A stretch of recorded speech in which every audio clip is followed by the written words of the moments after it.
dia, queridos, a graça e a paz bendita de Jesus. Louvado seja Deus. Nós estamos falando durante este mês sobre realidades espirituais. O que são as realidades espirituais? São as verdades teológicas. São assuntos pertinentes à palavra de Deus, que fundamentam a nossa fé e que em dias de tanta confusão de igrejas, de pastores e de pregação tão distorcida do que é o verdadeiro evangelho, algumas dessas verdades têm se perdido.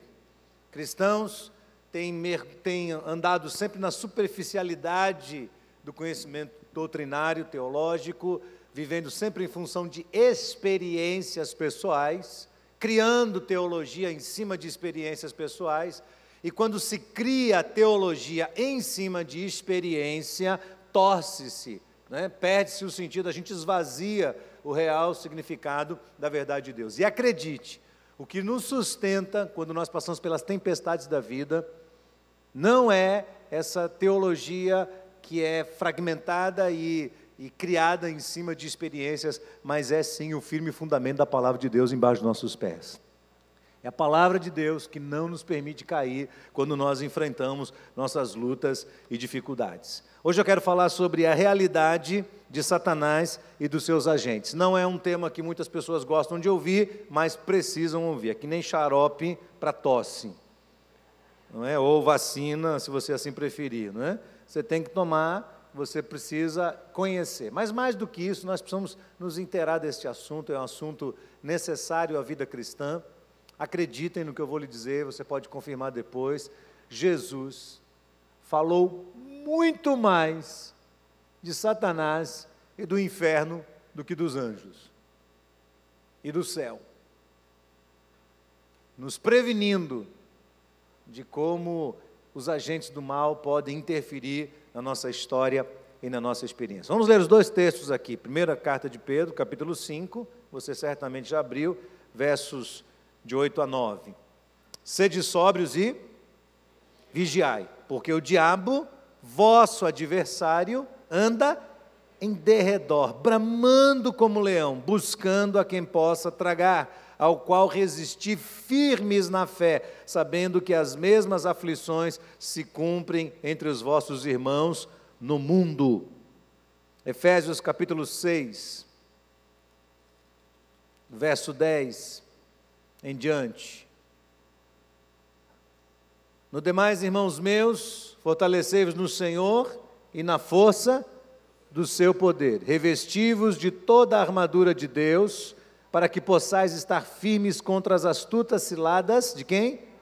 Do diabo. Porque não temos que lutar contra a carne e o sangue, mas sim contra os principados, contra as potestades, contra os príncipes das trevas deste século, contra as hostes espirituais da maldade nos lugares celestiais. Portanto, tomai toda a armadura de Deus, para que possais resistir no dia mau, e havendo feito tudo, ficar firmes. Vamos ler até aí este texto da palavra do Senhor. Na semana passada, nós falamos sobre a majestade de Deus, a partir da experiência de Jó. Eu falei sobre isso no domingo à noite. No domingo pela manhã, o pastor Lucas usou aqui o texto de Mateus capítulo 4, falando sobre a tentação de Jesus no deserto. Jesus sai para orar 40 dias e 40 noites, jejuando e orando, e é frontalmente atacado por Satanás, que interfere na sua vida e na sua história, tentando minar o propósito da redenção que Jesus Cristo tinha em mente. Então Satanás interfere brutalmente na sua história. Assim como interfere na experiência de Jó, no primeiro capítulo, quando Satanás é convocado a prestar contas diante de Deus e desafia Deus, dizendo que Jó, da qual o Senhor havia dito que era um homem temente, um homem cheio de Deus, um homem íntegro, honesto, que se desviava do mal, ainda assim Satanás o desafia e Deus permite que Satanás haja de maneira vigorosa, trazendo muita destruição sobre a vida de Jó, para que Deus completasse, portanto, o seu intento. A grande questão é, será que quando a Bíblia fala de Satanás e quando fala dos agentes espirituais da maldade, o que a Bíblia está dizendo é que existe um ser real ou é uma figura de linguagem? Satanás é uma pessoa ou é só uma força do mal? Talvez essa pergunta, na cabeça de uns, a resposta seja óbvia. Não, claro que é uma pessoa, mas não é tão óbvia assim. Você vai entender por quê. Nós temos uma gama muito grande de teólogos hoje dizendo que Satanás não existe. Alguns de vocês devem ter visto a declaração do próprio Papa Francisco de que o inferno não existe. Não é? Então, cada vez mais vem se multiplicando no meio evangélico, muitos teólogos aí, liberais, dizendo, não, isso é tudo figura de linguagem, não, isso aí não, realmente Satanás não existe não é bem assim e tal. E as pessoas vão aos poucos, acreditando nisso e desprezando o ensino bíblico. A grande questão é, ele existe ou não existe? Outra questão é, qual é a relação que existe entre o problema moral e a existência das entidades malignas? Até onde nós podemos atribuir culpa a Satanás pelo que acontece ao redor do mundo? Qual a relação direta entre a ação do bem proveniente de Deus e a ação do mal proveniente de Satanás? O que é muito importante perceber num primeiro momento é que para qualquer pessoa que intencione estudar teologia, a primeira e mais importante lição é: não se pode fragmentar a teologia bíblica, porque todas as coisas estão correlacionadas entre si, fazendo parte de um só conceito, de uma só verdade geral da parte de Deus. Ou seja, não é possível dissecar os assuntos teológicos para a gente avaliar se esse é coerente e aquele ali não é. Não dá para fazer isso, porque se você fizer isso, você vai validar um e vai desprezar outro. E isso significa que você automaticamente vai esvaziar o conteúdo teológico, doutrinário, ou você vai acabar retirando a autoridade de toda teologia bíblica. Então, quando nós falamos sobre o problema moral, quando nós falamos sobre a ação do mal, nós estamos falando também sobre o conflito que sempre existiu, desde o início da humanidade, entre esses agentes morais livres que confrontam bem e mal. Então você vai me ouvir citar algumas vezes aqui um dos teólogos mais conceituados que eu considero, um dos que eu tenho me apoiado por muitas vezes estudando seus livros, Lewis Sperry Chafer. Chafer considera que a força deste conflito chega no seu clímax a partir de 3 eventos principais. Primeiro, a queda de um anjo. A queda de um anjo. Segundo, a queda do homem. A queda do homem. E o terceiro, a redenção em Cristo Jesus. Então, a queda do anjo e dos anjos está diretamente relacionada à queda dos homens. E a redenção de Cristo está intrinsecamente ligada à queda dos homens. Não há, na Bíblia, nenhuma relação entre a obra substitutiva de Cristo, a expiação por meio de Cristo, e a queda dos anjos. Esquece isso. Isso é loucura. A Bíblia não fala isso.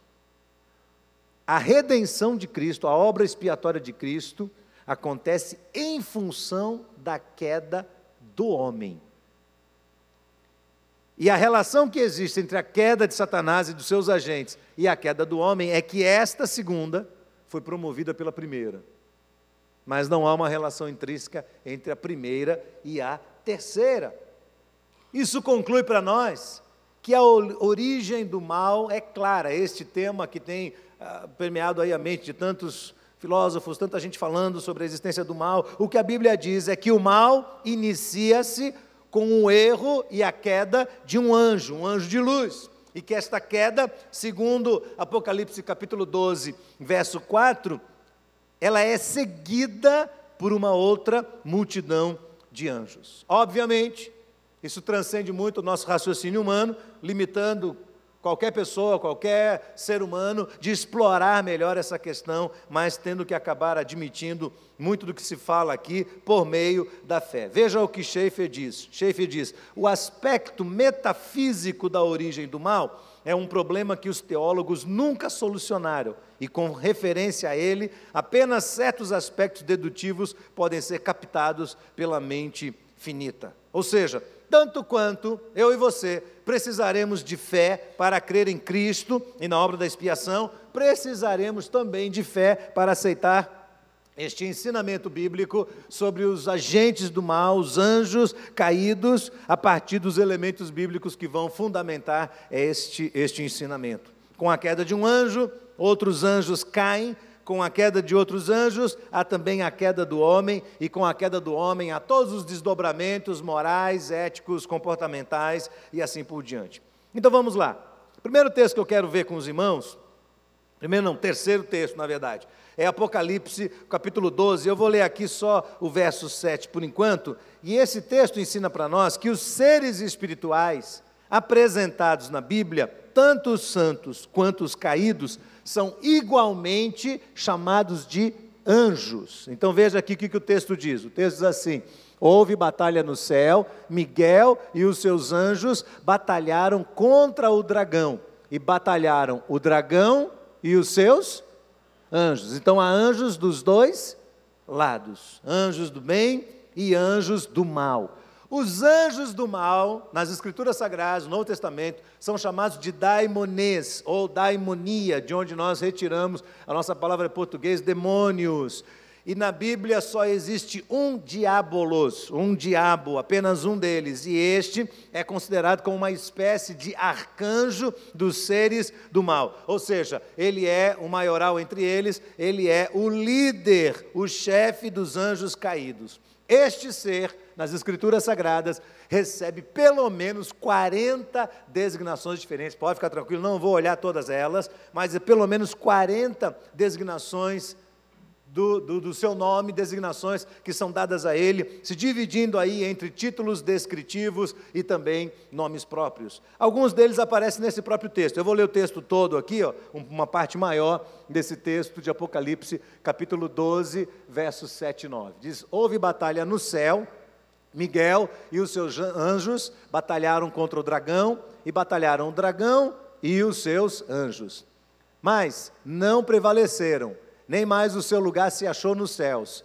E foi precipitado o grande dragão, a antiga serpente, chamado o diabo e Satanás, que engana quem? Todo mundo. Ele foi precipitado aonde? Na terra, e os seus anjos foram lançados com ele, na atmosfera terrena. Ok? Então Satanás foi expulso e foi jogado juntamente com seus anjos para agir nessa atmosfera. Quais são algumas das suas designações? O texto mostra aí. Ele é chamado aí de acusador dos irmãos, que é um texto descritivo. Ele é chamado de serpente, destacando a astúcia com que ele trata com esses assuntos todos. Ele é chamado de diabo, é um termo grego que significa acusador ou caluniador. Preste atenção. Porque todas as vezes que nós assumimos esse papel de ficar acusando as pessoas ou caluniando as pessoas, nós estamos fazendo aquilo que é próprio de Satanás. Ele também é chamado de Satanás, esse é um termo hebraico, que significa oponente, opositor, e ele é chamado aqui de dragão, o que mostra para nós a intensidade do seu poder, a sua força. Existem outros textos bíblicos que falam sobre ele, por exemplo, Paulo fala em 1 Coríntios 10:10, Paulo chama de Apolion, que é o destruidor. Ele é chamado de Lúcifer, ou filho da luz, filho da alva, em Isaías capítulo 14, verso 12. Daqui um pouco a gente vai explorar um pouco mais esse texto, porque é o texto que fala sobre ele antes da sua queda. Ele é chamado de o príncipe deste mundo, em Efésios capítulo 2, verso 2. Então ele é o príncipe dessa atmosfera aqui. Ele é também o príncipe das potestades que estão no ar, de Efésios 6, ele é chamado de o Deus deste século, 2 Coríntios 4:4, ele é chamado de Belial, a palavra Belial significa o maligno, aquele que é mau, de procedência má, aparece 28 vezes no Antigo Testamento, ele é chamado de maligno ou de mal no Novo Testamento, na oração do Pai Nosso, Mateus 6:13, Jesus diz: não nos deixes cair em tentação, mas livra-nos do mal, do maligno, deste ser. A mesma expressão aparece na oração de Jesus em João, capítulo 17, verso 15, quando Jesus diz: não peço que os tires do mundo, mas que os livres do mal. Então é a mesma expressão que aparece aí. Ele é chamado também de Beuzebu, que é um dos maiorais entre eles, lá em Mateus, e assim por diante, várias outras designações. O tempo todo, este ser aparece na Bíblia como um poderoso agente do mal que está no comando de toda a daimonia, que é destacado com uma exaltação, antes da sua queda, com uma exaltação muito próxima à Trindade Sagrada. O que a Bíblia ensina é que este ser penetra a história da humanidade, desde as primeiras páginas da Palavra de Deus, das Escrituras Sagradas, e vai até o final delas, demonstrando assim o seu grande poder, a sua influência, sempre apresentando ele como um fator muitíssimo vital nos negócios dos homens, dos anjos e do universo propriamente dito. Então vamos olhar dois textos bem esclarecedores aqui, que mostram para nós a origem, a identidade e o destino de Satanás. O primeiro deles é Ezequiel, capítulo 28. Ezequiel 28, eu vou ler aqui do verso 1 ao verso 19, eu vou fazer leitura corrida, então você fique bastante atento a esse texto. Veio a minha palavra do Senhor dizendo: Filho do homem, dize ao príncipe de Tiro. Antes de ler aqui, deixa eu só dizer uma coisa. Existem profecias no Antigo Testamento que possuem caráter duplo de aplicação. Essa é uma delas. Você vai ver que Ezequiel está sendo usado por Deus no momento de grande opressão do povo de Deus pelo rei de Tiro. Mas você vai perceber na leitura do texto que não está falando só dele. Aplica-se a realidade dele, mas existe uma realidade espiritual muito superior, a qual Ezequiel está fazendo referência aqui. Então fique atento, você vai perceber isso, porque algumas das questões que ele vai falar, é impossível que um rei, por mais poderoso que seja, possa viver. Veio a minha palavra do Senhor dizendo: Filho do homem, dize ao príncipe de Tiro, assim diz o Senhor Deus, porquanto teu coração se elevou, e disseste, o que ele disse? Eu sou Deus, e sobre a cadeira de Deus me assento, no meio dos mares, e não passas de homem, não és Deus, ainda que estimas o teu coração, como se fora o coração de Deus. Eis que tu és mais sábio que Daniel, não há segredo algum que se possa esconder de ti. Pela tua sabedoria, pelo teu entendimento, alcançaste para ti riquezas, adquiriste ouro, prata nos seus tesouros, pela extensão da sua sabedoria, no teu comércio, aumentaste as tuas riquezas. Qual foi o resultado? Elevou-se o teu coração por causa das tuas riquezas.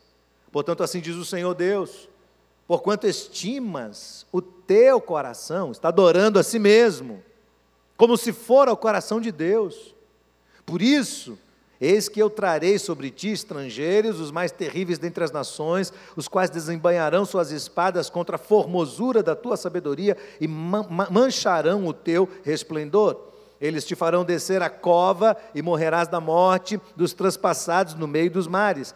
Acaso dirás ainda diante daquele que te matar: eu sou Deus? Tu és homem, não és Deus. Na mão do que te traspassa, da morte dos incircuncisos morrerás, por mão de estrangeiros, porque eu falei, diz o Senhor Deus. Aí ele continua, ouça, veio a minha palavra do Senhor dizendo: Filho do homem, levanta uma lamentação sobre o rei de Tiro. Dize-lhe, assim diz o Senhor Deus, tu eras o selo da medida, cheio de sabedoria e perfeito em formosura. Estivesse no Éden. A profecia não está mais falando do rei, porque o rei nunca esteve no Éden. Estivesse no Éden, jardim de Deus, de toda pedra preciosa era a tua cobertura, sardônia, topázio, diamante, turquesa, ônix, jaspe, safira, carbúnculo, esmeralda, ouro. Em ti se faziam os teus tambores, os seus pífaros, no dia em que foste criado, foram preparados uma atmosfera de adoração. Tu eras o querubim, ungido para cobrir. Te estabeleci, no monte santo de Deus estavas, No meio das pedras afogueavas andavas. Perfeito eras em teus caminhos, desde o dia em que foste criado, até que se achou iniquidade em ti. Observe que Deus criou este ser, cercado de formosura, e lhe deu uma grande responsabilidade, porque ele era como que o imediato de Deus sobre os demais anjos. Mais inteligente do que todos, formoso, Deus o fez dono de uma capacidade de definir e entender o bem e o mal. Agora observe isso, porque esse é alvo da filosofia. Deus criou o mal. Perceba uma coisa, Deus não criou seres que são unilaterais, que possuem só um tipo de pensamento. Deus criou seres, tanto os celestes quanto os terrenos, capazes de definir entre bem e mal. Deus os criou.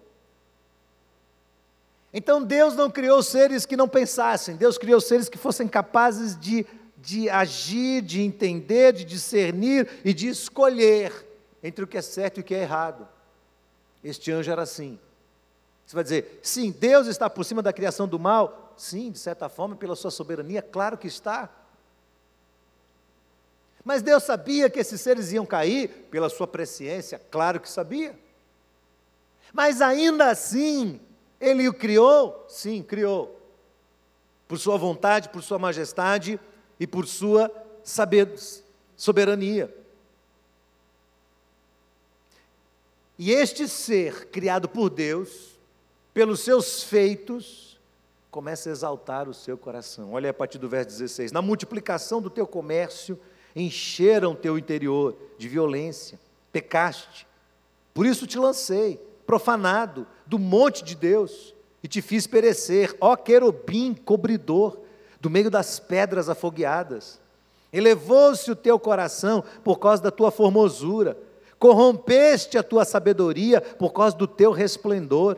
Por terra te lancei, diante dos reis, te pus para que olhem para ti. Pela multidão das tuas iniquidades, pela injustiça do teu comércio, profanaste os teus santuários. Eu, pois, fiz sair do meio de ti um fogo que te consumiu, e te tornei em cinza sobre a terra aos olhos de todos os que te veem, e todos os que te conhecem entre os povos estão espantados.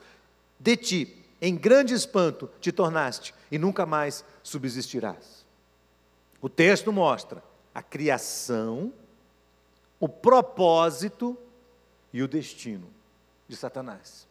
Deus o criou como um ser de grande resplendor, para agir nesta atmosfera de adoração sobre os demais. Ele elevou o seu coração, e Deus o lançou de sobre si, e o destino dele agora está traçado. Complete esse texto com Isaías, capítulo 14. Isaías, no 14º capítulo, do verso 3 em diante. Aconteceu que no dia que o Senhor vier e dar descanso do teu sofrimento e do teu pavor e da dura servidão com que te fizeram servir, interessante porque essas são as características do nosso mundo de hoje. Presta atenção.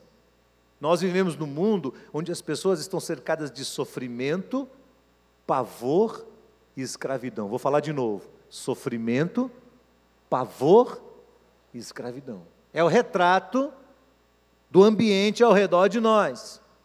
Aí o Senhor faz essa promessa. Acontecerá no dia que o Senhor vier e te dá descanso disso tudo. Verso 4. Então proferirás este provérbio contra o rei da Babilônia. Já não é o de Tiro, é da Babilônia. Prefigurando aqui a presença de Satanás. E dirás: como já cessou o opressor, como já cessou a cidade dourada, já quebrantou o Senhor o bastão dos ímpios e o cetro dos dominadores, aquele que feria aos povos com furor, com golpes incessantes, e que com ira dominava sobre as nações, agora é perseguido sem que alguém o possa impedir. Já descansa, já está sossegada toda a terra, rompem cantando, até as faias se alegram sobre ti, os cedros do Líbano, dizendo: desde que tu caístes, ninguém sobe contra nós para nos cortar. Interessante, gente. Porque a ação maligna é tão grande sobre a atmosfera humana, que a própria ecologia está sofrendo.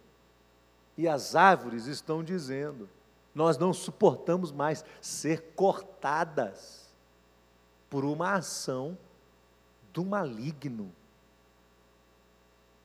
Interessante isso.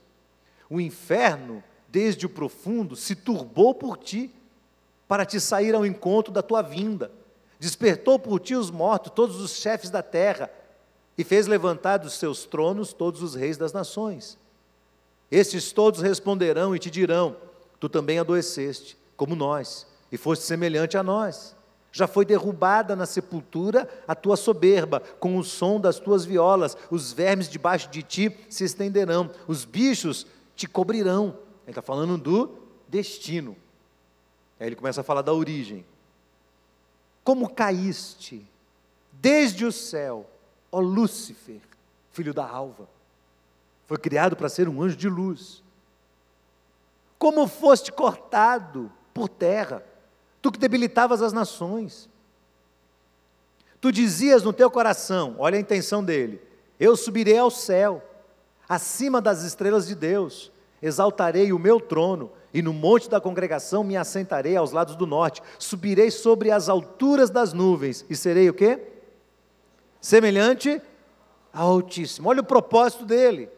Contudo, levado serás ao inferno, ao mais profundo do abismo, e os que te virem te contemplarão e considerar-te-ão e dirão: é este o homem que fazia estremecer a terra, que fazia tremer os reinos, que punha o mundo como deserto e que assolava suas cidades, que não abria a casa dos seus cativos. Todos os reis das nações, todos eles jazem com honra, cada um na sua morada, porém tu és lançado da tua sepultura como um renovo abominável, como as vestes dos que foram mortos, atravessados à espada, como os que descem ao covil das pedras, como um cadáver pisado. Este texto mostra como ele se criou novamente, era um anjo de luz, criado por Deus, e o seu coração se exalta na presença de Deus. Ele faz 5 declarações: eu subirei ao céu. O lugar dos anjos não é no céu. Há uma atmosfera especial para eles. Quando ele diz eu subirei ao lugar do céu, ele está dizendo: eu vou subir no lugar de Deus. Depois ele diz: acima das estrelas exaltarei o meu trono. As estrelas representam as demais entidades angelicais. Eles: não, eu quero ficar acima delas. Eu me assentarei no monte da congregação. Ele já estava lá, Deus o derrubou. Eu subirei às alturas nas nuvens, e eu serei semelhante ao Altíssimo. A soberba toma conta dele. Ele se enche, porque ele é capaz, porque ele é formoso, porque ele tem esplendor. O coração dele se enche de maldade, e ele é lançado fora da presença de Deus. E quando ele é lançado fora da presença de Deus, ele arrasta consigo uma outra multidão de anjos também. O fato das Escrituras traçarem os detalhes tão minuciosos e de revelarem cuidadosamente a existência deste ser, desta pessoa cruel, maldosa, desde a criação até o seu julgamento final, serve para nós como um alerta, para que nós não venhamos a desprezar o potencial e permitir que ele cause um verdadeiro estrago na vida de qualquer um de nós. Note que Paulo era uma pessoa instruída sobre esse assunto. Paulo conhecia muito bem a dimensão espiritual dessa batalha espiritual, tinha uma rara compreensão sobre isso tudo, e no entanto, Paulo escreve no capítulo 2 de 2 Coríntios, verso 11, Paulo diz: nós não podemos ignorar os ardis de Satanás, não podemos lhe ignorar o propósito, o que exatamente ele quer. Mas apesar do alerta de Paulo, muitos cristãos, não são poucos, muitos cristãos não estão realmente conscientes acerca das intenções, dos planos, da capacidade, do poder de Satanás de interferir nas suas vidas. A Bíblia o apresenta como um ser especialista em enganar. Agora veja, é claro que é natural neste mundo, é evidente que as pessoas não acreditem em Satanás como um ser, não acreditem na sua existência, não acreditem na sua atuação, porque a ignorância da existência de Satanás como um ser promove uma incredulidade sem dúvida enorme, uma incredulidade que vai fazer com que Satanás ganhe grande vantagem à frente das pessoas. Quando nós estamos desinformados, ou quando estamos mal informados, acabamos nos tornando uma presa fácil do inimigo e dos seus agentes. Existem muitos fariseus modernos, e o que eu chamo de fariseus modernos não são os incrédulos, que se opõem a essa ideia. Claro, você vai chegar numa universidade, o professor vai dizer, gente, esse negócio de inferno, de diabo, isso tudo é ridículo, isso não existe e tal, são figuras de linguagem das religiões, dos alienados. Você vai ouvir isso. É natural que uma pessoa que não tem conhecimento de Deus pense assim. O problema são os fariseus internos, são os teólogos liberais, que estão tentando resolver esse assunto, considerando Satanás como uma figura de linguagem, escrevendo sobre isso, dizendo que ele é meramente uma personificação metafórica do mal, que ele é uma ilusão das mentes insanas, daqueles que são alienados e não pensam, negando aí a sua personalidade e negando também que hajam demônios que o auxiliam. Agora atente para o que Schaeffer diz, o alerta feito por ele. Schaeffer diz assim, Satanás incentiva as pessoas a acreditarem nele apenas como figura de linguagem, porque ele alcançará sobre elas vantagem em relação aos seus empreendimentos infernais. Todavia, perceba que uma figura de linguagem sem personalidade real não são anjos que pecam, não são anjos que são condenados por Deus explicitamente a um julgamento final horrível nas mãos do Todo-Poderoso. Uma metáfora não poderia entrar em um bando de suínos e precipitar-se para uma destruição imediata. Também uma metáfora não poderia oferecer os reinos deste mundo ao Senhor da glória, declarando que tais reinos lhe pertenciam e ele poderia dar a quem ele quisesse. Uma metáfora não faz isso. Se o diabo fosse uma metáfora, a Bíblia não seria tão detalhista, e nós não receberíamos tantos alertas de Deus para pensar sobre isso.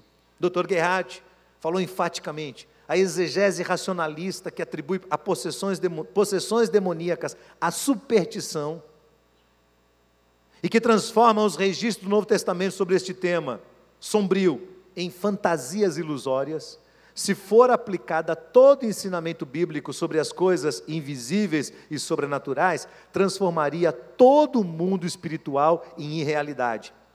Presta atenção, porque entre zombarias sobre o diabo e zombarias sobre o Redentor, existe só um pequeno passo. O camarada escreveu isso aqui em 1900. Note que a mídia, até tempos passados, fazia suas charges e suas brincadeiras com figuras do diabo. Lembra disso? Chifrinho, cauda, tridente, aquela coisa toda, e faziam muitas brincadeiras.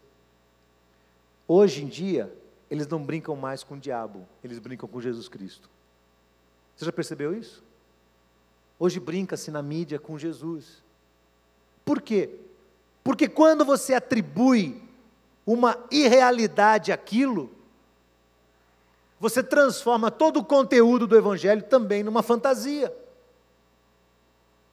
Ele diz assim, nós não devemos esquecer que a crença na personalidade do diabo e na influência dos demônios nos negócios humanos assumiram formas grotescas durante a Idade Média.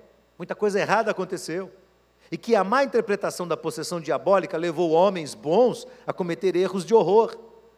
Mas, questiona ele, será que o abuso dos fatos das Escrituras prova que não há veracidade em sua declaração do poder do diabo sobre os homens maus e sobre a natureza? Será que é superstição dizer que Satanás é o maligno e que ele é o príncipe deste mundo? Só porque alguns teólogos e mestres em outros séculos entenderam mal e aplicaram mal alguns dos milagres do nosso Senhor? Se essa maneira de raciocinar fosse aplicada às verdadeiras superstições, os monstruosos erros do politeísmo não provariam que Deus não existe? O oráculo de Delfos não provaria que Isaías não pode ser um profeta genuíno? Ou a feitiçaria da África não provaria que nenhum culto é digno dos homens? Ou os totens dos índios americanos não provariam que não existe providência divina? Está entendendo o raciocínio deles? Assim, olha, se realmente o diabo é uma metáfora, então tudo mais que se fala na Bíblia não é verdadeiro, é falso. E se houve erros dos nossos irmãos na Idade Média e de cristãos que nem sei se cristãos eram, que matavam as pessoas que ficavam possuídas e que pegavam gente que tinha problema psicológico e tirava a própria vida, e enforcava, e matava, e queimava em fogueira essas pessoas, se esses erros aconteceram, isso não significa que a verdade tenha que ser anulada nos nossos dias. Nós temos que ajustá-la à palavra de Deus. E a Bíblia é este ponto central, este ponto fundamental de referência e de revelação dessa realidade espiritual. Se nós acreditarmos nesta falácia engenhosa, que dizem que o diabo é só uma força do mal, privando da sua real personalidade, então, prepare-se, porque Jesus Cristo e o Espírito Santo de Deus também vão ficar privados das suas personalidades, e assim nós vamos deturpar totalmente as Escrituras. E claro, sem revelação das Escrituras, o que acontece? O mundo vai imaginando este ser grotesco como lhe convier, e vai misturando tudo, e Jesus e o diabo começam a ser as mesmas coisas na cabeça das pessoas. As pessoas começam a olhar o diabo com rabo, com chifres, com tridentes, ornado de atavios estranhos, e ele se transforma em personagem central das fábulas, dos filmes, das peças de teatro, de ficção, e isso vai convencendo as pessoas cada vez mais de que ele é um ser tão ridículo, que simplesmente ele não existe, e toda a verdade sobre ele é lançada no mundo da mitologia, ou então no mundo das crendices do passado. Mas Satanás existe, e a maior prova que nós temos que Satanás existe é que Jesus falou sobre ele. Jesus foi claro e o enfrentou face a face. O texto de Mateus capítulo 4 nos deixa impressionados pela ousadia de Satanás, de sabendo que o juízo dele já se iniciou. Note, o juízo de Satanás não vai acontecer só quando ele for lançado definitivamente no inferno. O juízo de Satanás começa no momento em que Deus o expulsa do Monte Santo e o lança nessa região, nessa esfera humana. E continua esse processo. Satanás, sabendo que o destino dele está traçado, sabendo isso, Satanás conhece, sabe ler muito bem, conhece as Escrituras, conhece tudo que eu estou ensinando aqui, ele conhece tudo, e sabendo disso, sabendo que o fim dele é a destruição, porque não tem como ele contender com Deus Todo-Poderoso, então ele tem um propósito. Qual é o propósito dele? Ele diz assim: eu vou morrer, mas não vou morrer sozinho. Eu vou sair arrebanhando aí, ó. Arrebanhando. Do meio que eu puder. Qual é o lugar de preferência dele? No meio do povo de Deus. Claro. Quanto mais eu puder semear dívida, destruição, eu vou. Jesus diz em João 8,44, Jesus diz assim: vós tendes por pai o diabo, porque ele é mentiroso, ele mente desde o começo, e ele é o pai da mentira. Então o que o diabo vai fazer? Ele fala assim: eu vou fazer com que cristãos enveredem pelo caminho da mentira, porque enveredando pelo caminho da mentira, quem se torna pai deles? O próprio. O próprio. Então vamos estimulá-los a viverem uma vida mentirosa, mentirosa. João capítulo 10, Jesus fala sobre ele que ele vem com 3 propósitos: matar, roubar e destruir. Apocalipse 12, nós vimos o texto, verso 9, diz que o grande plano dele é seduzir as nações. Agora, me espanta isso, porque lá em Apocalipse 12, ele fala desse momento atual que nós estamos vivendo, em que Satanás trabalha vigorosamente para colocar nação contra nação, reino contra reino, estimular as guerras, tudo isso que a gente vê, essa maldade desmedida ao redor do mundo, estimulada por ele o tempo todo. Ele está seduzindo as nações. Mas Apocalipse 20, 8 capítulos depois, e entre esses 2 capítulos, há 1 milênio, 1000 anos, de pleno sossego sobre a face da terra, em que Satanás é retirado e fica preso por 1000 anos. Apocalipse 20 diz que depois de 1000 anos, quando ele é libertado, ele faz o quê? Ele arrebata 1/3 da população.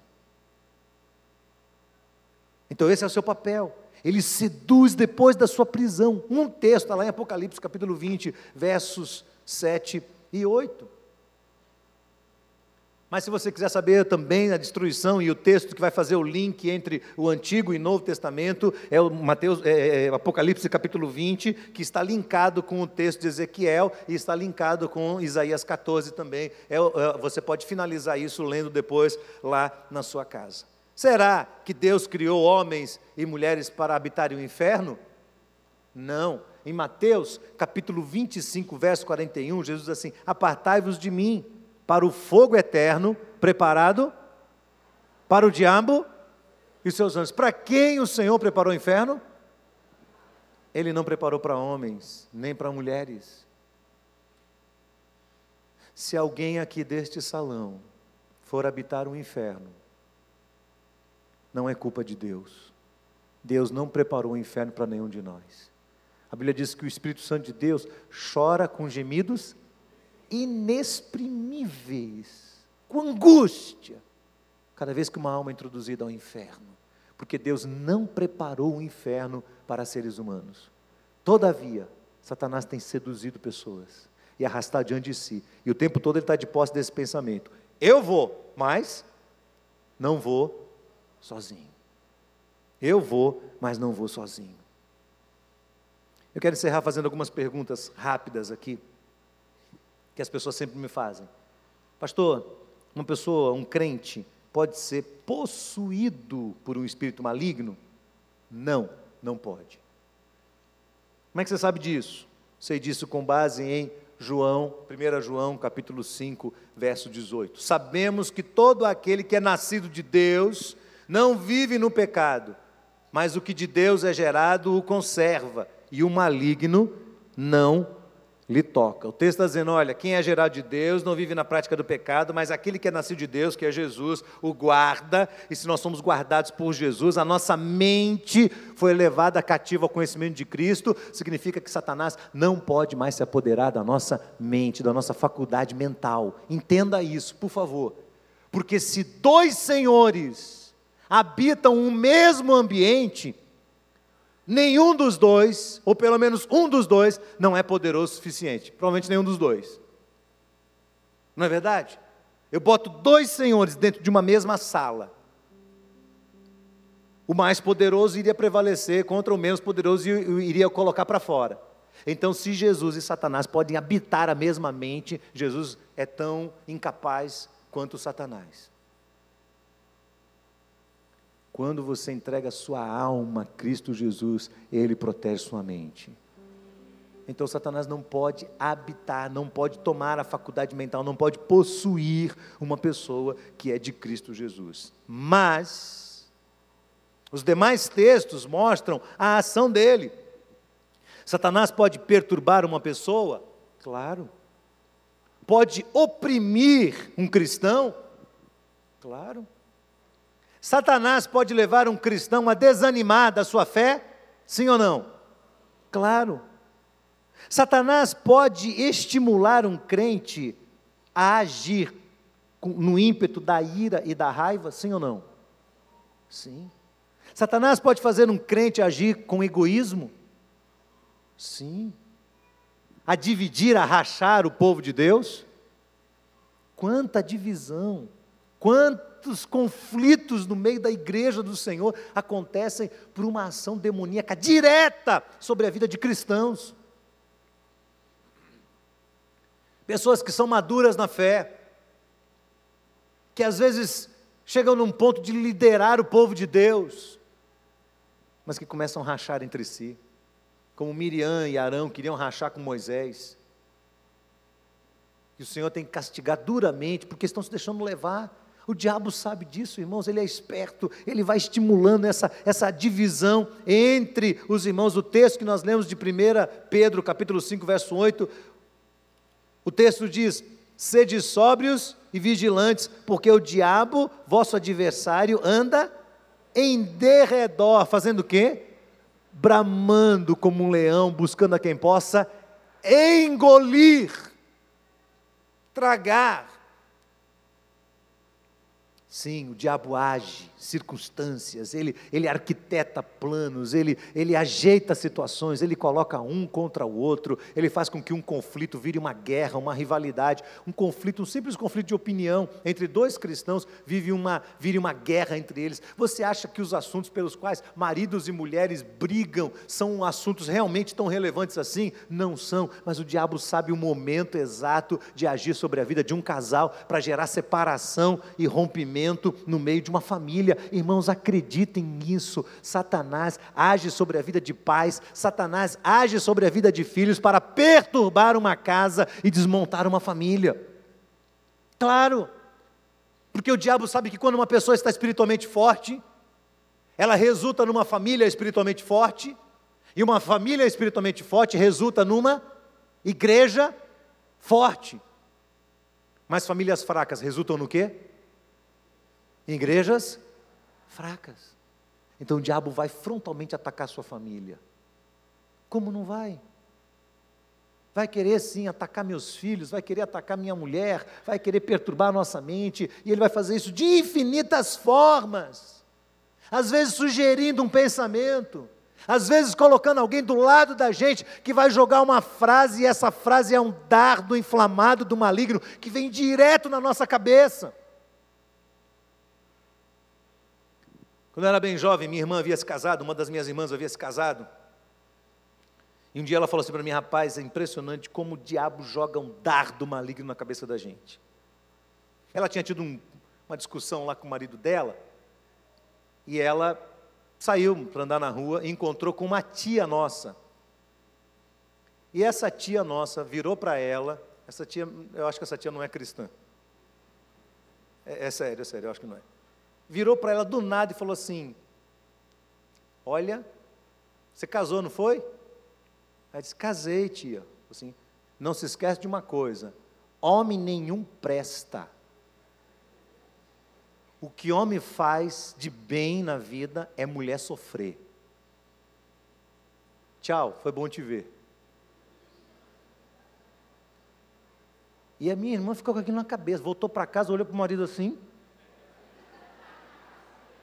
Sabe como é? Olha assim, ferveu por dentro.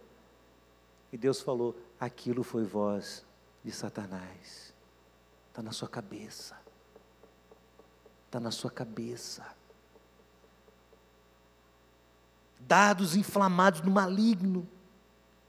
Efésios capítulo 4, verso 27, Paulo diz assim: não deis lugar ao diabo. Não abra a porta, não abra a janela da sua vida, da sua casa, da sua integridade, do seu coração, da sua vida financeira, do seu lar, da sua família. Não abra brecha, porque ele vai penetrar por ali. Inteligente como é, ele conhece os nossos pontos fracos, vulneráveis, e ele vai agir em cima deles. É uma tendência a ficar deprimido, desanimado? É uma tendência a explodir em raiva, a falar o que não deve? É uma tendência de se sentir perseguido, abandonado? Quantas vezes Satanás usa pessoas, usa circunstâncias, novelas, pensamentos, redes sociais, usa tudo para transmitir conceitos à nossa mente. Um crente pode ser tentado pelo diabo? Sim ou não? Claro, e vai ser. Jesus foi, que dirá nós? 1 Coríntios capítulo 7, verso 5, Paulo diz assim aos casais: olha, procurem se ajustar em todos os sentidos, inclusive na vida, no relacionamento íntimo de vocês, para que Satanás não vos tente pela vossa incontinência, pela ausência do relacionamento entre os dois, aquela quebra de relacionamento que faz com que a mente fique aberta, que abra uma brecha, um espaço para pensamentos e para outras possibilidades que Satanás vai sugerindo. Satanás pode enganar um cristão? Claro que pode. Às vezes nós estamos aqui ouvindo a palavra de Deus, lendo, prestando atenção, e o diabo está enganando, dizendo: isso não é bem assim não. O pastor Abraão hoje está exagerado. Pastor Abraão hoje, rapaz, não é aquilo tudo não, não é bem assim. E às vezes as pessoas vão dando ouvido e vão sendo enganadas por ele. Oportunidades, irmãos, atentem para isso. Oportunidades que Satanás abre na frente das pessoas. De um emprego novo, de um ganho fácil, de um dinheirão que vai entrar, e de um relacionamento, e aí as pessoas olham e falam: uau! É o que eu mais sonhei para a minha vida. E não foi Deus que abriu essa porta. Cuidado, em nome de Jesus. Fique atento. Porque Ele é um especialista em seduzir e enganar as pessoas. Satanás pode afastar uma pessoa da fé? Pode. Como? Roubando a semente da palavra de Deus. Está lá em Marcos capítulo 4, verso 5, ou em Mateus, na parábola do semeador, nas duas. A parábola, a semente é lançada, qual é a primeira coisa que acontece? As aves vêm e comem. E Jesus diz: quem é a ave? Quem é a ave? É o diabo. Primeira coisa que ele vai fazer é roubar do nosso coração a palavra de Deus. E quando ele rouba a palavra de Deus, ele vai esvaziando você por dentro, e você não é alimentado na sua fé. A fé vem pelo ouvir e ouvir a palavra de Deus. Ouvir, ler, estudar, cair, mergulhar em cima da palavra de Deus, que é o que sustenta a nossa fé. O diabo nos afasta da palavra de Deus. Você quer ver uma coisa? Você quer ver? Ouça o que eu vou lhe dizer. Quem aqui já falou assim: amanhã eu vou tirar 15 minutos para orar e ler a Bíblia? 15. E na hora que você foi, apareceu um compromisso, apareceu um WhatsApp urgente. Quem? Fala para mim, quem aqui? Você sabe disso? Você acha que o diabo quer que a gente estude a palavra de Deus? Você acha que o diabo quer que você pare um tempo para orar? Acha que sim? Claro que não. Então você fala assim: eu vou orar. Das 6 às 6:30 eu vou orar. 2 minutos para 6, o diabo vai bater na sua porta. O telefone vai tocar, a sogra vai ligar, o cachorro vai latir, alguma coisa vai acontecer para você não estudar a palavra de Deus, não ter um tempo de oração. Ecoa aqui, na nossa mente: resistir ao diabo e ele fugirá de vós. Não deis lugar ao diabo. E às vezes a gente vai abrindo esse espaço e vamos nos afastando da fé. Por último, irmãos, o diabo pode peneirar um crente. Sabe o que é peneirar? É acontecer com um crente o que aconteceu com Jó. Aí pessoas dizem: mas aquilo é uma metáfora do Antigo Testamento. Sim, e no Novo. Em Lucas 22, Jesus chega para Pedro, o discípulo, e fala assim: Pedro, Simão, Satanás requisitou sua alma para te peneirar como trigo. Quem já viu trigo sendo peneirado aqui? Coloca aquele monte de trigo em cima da peneira, e ele faz o quê? Vai sacudir, vai bater, a casca vai saindo, aquela coisa, e bate. E o Satanás falou assim: Jesus, eu quero chacoalhar Pedro. Aí Jesus olha para Satanás e fala assim: não, de jeito nenhum, Não é? É isso que Jesus diz? Jesus diz assim: Simão, Satanás te requereu para te peneirar como trigo. Eu, porém, roguei por ti, para que a tua fé não desfaleça. Jesus disse: olha, eu roguei por você para que a pancada dele seja curta. Não, Jesus diz assim: eu roguei por você, ele te requisitou, mas eu estou aqui cuidando de você, para que a sua fé não desfaleça. O que Jesus está dizendo com isso? É que Satanás ia sim peneirar, chacoalhar o Pedrão. Isso acontece comigo? Isso acontece com você? Claro, irmãos. Claro, eu fico imaginando quantas vezes mais Satanás foi à presença de Deus pedir a vida de algum de nós. Está vendo aquela mulher de oração lá? Está vendo aquela? Satanás vai lá e fala assim: Senhor, é aquela que eu quero. Deixa eu chacoalhar ela. Deixa eu dar deixa eu dar um aperto nela. Aí o senhor vai ver ela abandonar a fé, o senhor vai ver ela esquecer Bíblia, o senhor vai ver ela virar o barraco. E o senhor fala: vai lá, estou deixando. Porque Deus é mau? Não. Há um propósito soberano. O Senhor sabia que Pedro precisava ser atacado. O Senhor sabia disso. Era necessário. Há um plano global de Deus. A majestade de Deus está acima das potestades do mal. Irmãos, acreditem nisso. Para mim é muito, muito, muito mais difícil pregar sobre a majestade de Deus do que sobre a batalha espiritual. Muito embora todas as vezes que a gente vai se preparar para pregar sobre batalha espiritual, um monte de coisa acontece. A gente já sabe disso. Há uma perturbação no ambiente, as coisas dão errado, e aquela coisa assim, para que esse conhecimento não chegue à mente dos cristãos, porque a fé vem pelo ouvir e ouvir a palavra de Deus. Então há uma perturbação de Satanás. Todavia eu considero com muito mais temor no coração, eu tenho muito mais medo de pregar sobre a soberania e a majestade de Jesus, que está acima de tudo. Eu gosto da expressão que Paulo usa em Efésios. Acho que essa é a visão que nós devemos ter. Fortalecei-vos no Senhor e na força do seu poder. Revesti-vos da armadura de Deus, para que possais estar firmes contra as astutas ciladas do diabo. Porque nossa luta, irmãos, ouçam isso, a nossa luta não é contra pessoas. Irmã, sua luta não é contra seu marido. Pai, sua luta não é contra seu filho.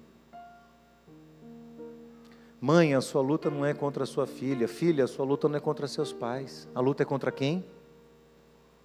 Contra os principados, contra as potestades, contra os príncipes das trevas desse século, contra as hostes espirituais da maldade nos lugares celestiais. Aí você fala assim: meu Deus, se é isso tudo, o que é que eu faço? Ele diz: olha, tome toda a armadura de Deus, para que você possa resistir no dia mau. Irmãos amados, o dia mau vem sobre as nossas vidas.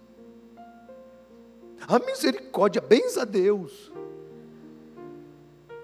O dia mau vem. O dia mau vem sobre a vida de cada um de nós. Nós temos visto isso. Irmãos, nós que estão sofrendo o dia mau, angústias terríveis,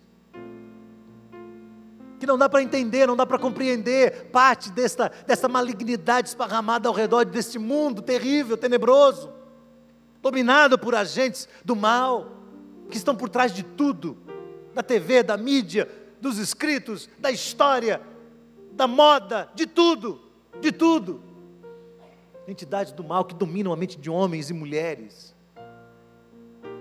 Paulo diz: olha, tome a armadura de Deus, para que você possa resistir no dia mau, e havendo feito tudo, ou seja, havendo cumprido a vontade de Deus, ainda permanecer firme para a glória de Deus.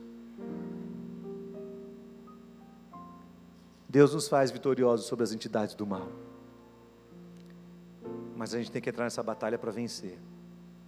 Nós vamos entrar, mas tem que entrar para vencer, em nome de Jesus. Baixe sua cabeça, feche seus olhos. Será que você tem dado espaço na sua casa, na sua família, para a ação do mal? Como é que a gente dá brecha? Mentira. Mentira é uma brecha. Engano, omissão, ira, raiva, mau humor. Assim, toda pessoa de mau humor está debaixo da ação de Satanás? Não sei, às vezes não, mas às vezes sim. Já viu aquele dia que você amanhece o dia, ao invés de amanhecer com uma expressão de adoração nos lábios, amanhece com uma amargura, amanhece cheio de raiva, amanhece brigando com as pessoas? Uma ação direta de Satanás sobre a nossa história, sugestões que Satanás deixou gravadas na nossa mente, no nosso coração. Coloque seu coração diante do Senhor nesse momento, diga: Deus, em nome de Jesus, eu não quero ter medo dessa batalha, mas eu quero entrar para vencer, em nome de Jesus. Eu quero ter coragem. Como é que está a sua vida de oração? Qual foi a última vez que você parou para fazer um jejum e consagrar um jejum a Deus, no meio dessa batalha espiritual? Jejuar mesmo, de verdade. O diabo, ele vai tomando posse de várias áreas da nossa vida. Ele toma posse da nossa vida afetiva, ele quer tomar posse do nosso emprego, ele quer tomar posse das nossas amizades, ele quer tomar posse de tudo. E ele vai sugerindo coisas, ele vai colocando pessoas no nosso caminho, pessoas que vão, às vezes, dando direção para nós, e essas direções nem sempre vêm de Deus, mas são sugestões do maligno, e nós precisamos estar atentos. Nem toda porta aberta é porta de Deus. Atente para isso. Quantas pessoas enveredaram por portas que elas acharam que eram maravilhosas, e hoje estão padecendo, porque além de perderem, além de darem errado, ainda perderam a oportunidade que tinham antes. Ore e diga para Deus: Senhor, em nome de Jesus, eu quero ter toda a segurança no meu coração, toda a confiança de que Tu estás cuidando da minha vida, Tu és o meu Redentor, Tu és o meu Senhor, Tu és o dono de todas as coisas, mas me ajuda, Senhor, a estar arraigado na Tua verdade, a fortalecer o meu coração com as armas espirituais, com a couraça da justiça, com a armadura de Deus, com a verdade de Deus, com a pregação da palavra de Deus, que é o capacete, com a salvação, com a espada do Espírito. Eu quero estar fortalecido para a glória do Senhor e vencer e ser mais do que vitorioso sobre toda a entidade do mal. E mais do que isso, ensine essa verdade. Ensine. É a igreja que diz, são os crentes que dizem para as pessoas: o diabo existe sim.